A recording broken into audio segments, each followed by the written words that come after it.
Beautiful people, what's up? The way you have seen on the title, today I will going to discuss about how working professionals like you can start your freelancing career keeping alongside your day job. Let us understand. Most of the freelancers right now, they have started their career, with a full-time job. Even me, when I was working as a full-time employee with multiple companies, I used to aspire that one fine day I'll be having my own business. So, I made a strategic move actually. Okay, I made a very strategic move. So there are a lot of mistakes that people do when they are in the full-time job, side by side, planning a business, right? Let us understand and discuss all these things. The very first thing you need to understand that there is a big misconception around freelancing or starting a side hustle. You need to understand freelancing is just not a scheme or an app where you go and log on and clients will start coming in. Right? Freelancing is just not like a investment scheme where you put in some money and you get some money back. It's a pure business. It's solopreneurship. It's a pure business. Right? And business needs a lot of sacrifice. You have to hustle really, really hard along with your current job. Right, you just cannot be in your comfort zone. You just cannot be so complacent as if you were yesterday, okay, partying out with your friends Saturday, Sunday. You have to sacrifice your social life. If you want to do something amazing, want to build a strong, super solid side hustle, you have to understand that, a lot of commitment is required. It's not going to be easy, first of all, because when it comes to a freelancing, it's a business, and business needs to be business needs knowledge and skills around sales, marketing, delivery, and operation. So as to learn all these things, it takes time, right? So nothing is going to happen so fast. Okay, so strategically you have to, make your move. Number two, most important, you have to fix what is your exact goal. Why exactly you want to start a side hustle? Do you want some extra income every month? Or do you completely leave your current job and you want to quit? You want to start your freelancing? Is it your plan? Or you just want to keep two sources of income, one freelancing and one is your current job? Or do you have some long-term business goal? Just like me, in the year 2012-13, after trying and failing in multiple businesses, I was also in a full-time job. 2016-17, I decided that it's time to move out and start building my own service-based and consulting and coaching company. And right now, I am actually running smoothly two organizations with an amazing team, right? So you have to understand this, what exactly is your goal right now. Next point you need to understand, never quit your job unless and until you are not making sufficient income from your freelancing. I would recommend that at least you should make sure that 75% of your day job income is replaced by your freelance income. Then only you have to make sure that you are making a move. Otherwise, it's going to be risky, because if you are having your own liabilities, if you have a family, every month you'll have some financial commitments, right? And business is not going to give you so soon, right? So I just want all of you to understand the strategy.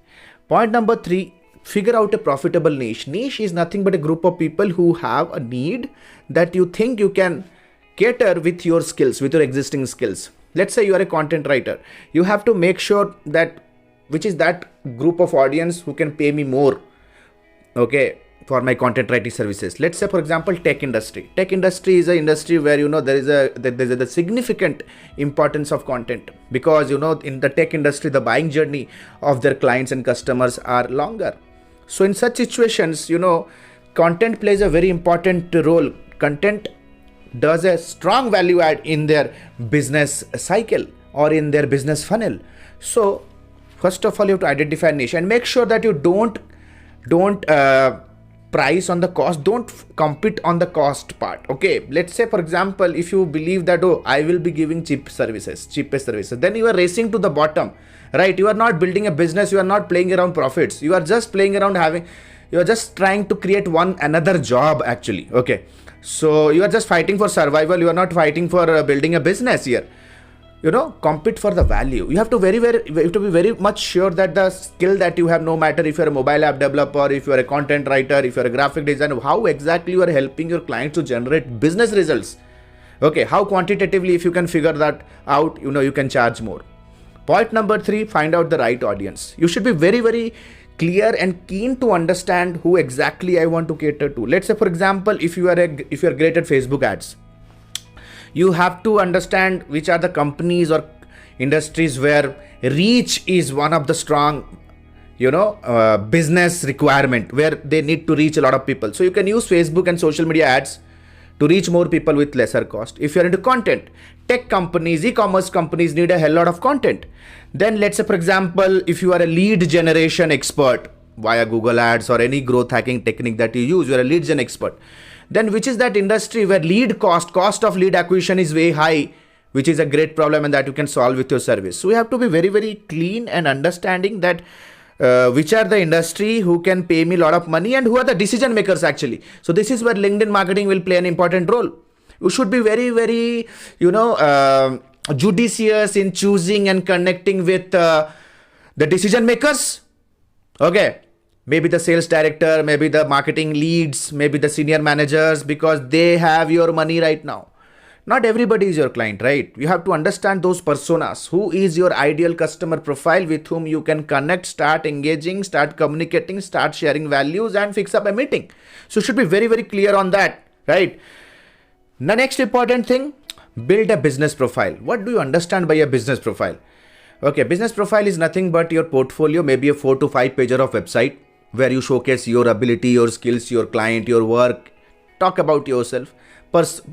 Kind of individualize your profile, individualize your social profile. You need to understand, most of the freelancers are not hired by well-established companies because they feel that they will get conned.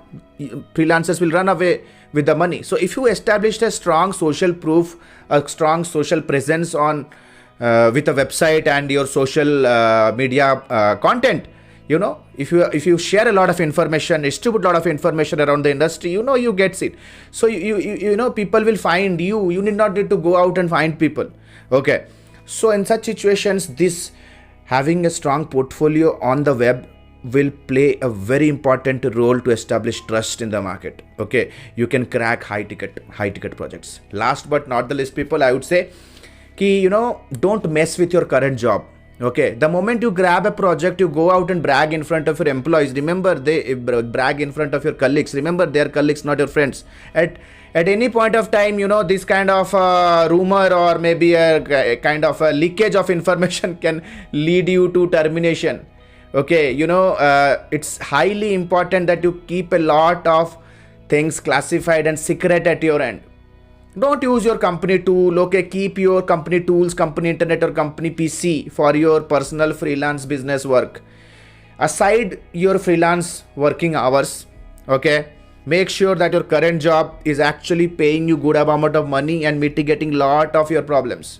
Okay, being in a job is actually highly respectful. You shouldn't ever think that if I'm in a job, then I am a loser. No.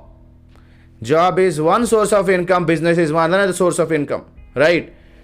And it is your responsibility to take care of your liabilities, take care of your family. So be very, very wise while taking a decision. Don't mess with your current job, as I discussed earlier, unless and until you are not making enough from your freelance career. So guys, I hope the information was useful. If you're somebody from sales marketing profile or any other profile and you want to switch your career to digital marketing and start some service-based business or want to start freelancing around digital marketing, then click on the link below and download the syllabus.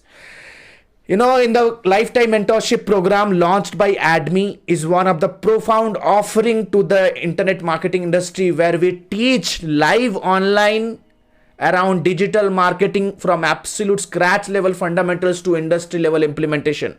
You will be learning every aspect how to build a freelance business and scale it to a multinational agency from the comfort of your home using your internet and laptop.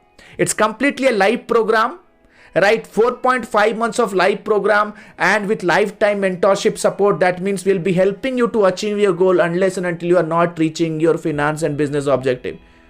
So what are you waiting for? Click on the link below, download the syllabus and book a counseling directly with our team. So this is Alok Bhatia signing out for now. Have a nice day. Bye-bye. Thanks a lot.